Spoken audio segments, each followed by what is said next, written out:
Du patriarcat, la violence masculine est une expression impropre, parce que cela impliquerait finalement que tous les hommes, par nature, seraient violents envers les femmes, ce qui est faux. La violence machiste est un terme beaucoup plus précis. Heureusement qu'il y a l'espagnol pour définir les choses. Déjà plus tard, au lieu de client de la prostitution, mais aussi le mot machisme. Le machisme est un système de pouvoir du masculin vers le féminin. C'est simple, et donc dès qu'on dit machiste, le machisme, on sait de quoi on parle. Et on parle de ça. Donc ça veut dire que ça n'est pas, ce qu'on disait tout à l'heure, ça n'est pas biologique. Ça n'est pas quelque chose qui vient avec le package. Il y a un garçon, donc il va y avoir de la violence. Non.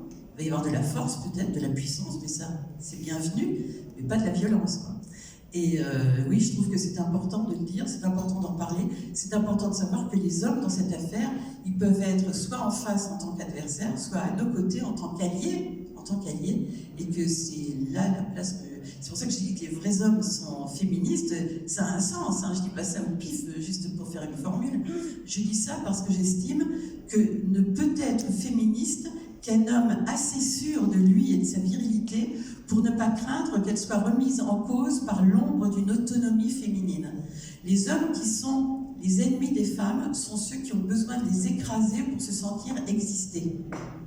Mais ça n'est pas automatique, heureusement, et loin de là. Parce que les hommes qui sont tranquilles, bien campés sur leurs deux jambes et éventuellement sur leurs deux couilles,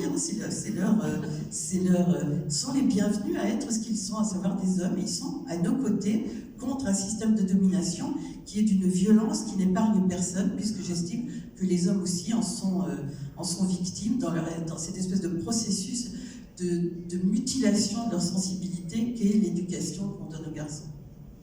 Ils en souffrent énormément et c'est dommage. Ouais. J'ai aussi, je me permets juste de citer ce dernier témoignage qui, moi personnellement, m'a un petit peu bousculé.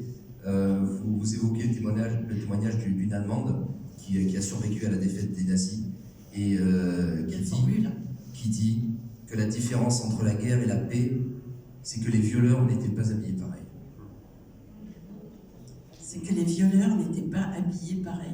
Les Allemandes, elles ont été d'abord violentées par les nazis, puis elles ont été violentées par les Alliés, russes ou américains. Demandez aux Normandes si elles se souviennent des GI et des Good Old Boys américains. Donc, ouais. C'est-à-dire la guerre contre les femmes est permanente. La guerre entre hommes, c'est de temps en temps seulement. Ça fait bien des dégâts, hein, mais c'est jamais décidé par une femme. Est-ce qu'il y a des questions? Alors je sais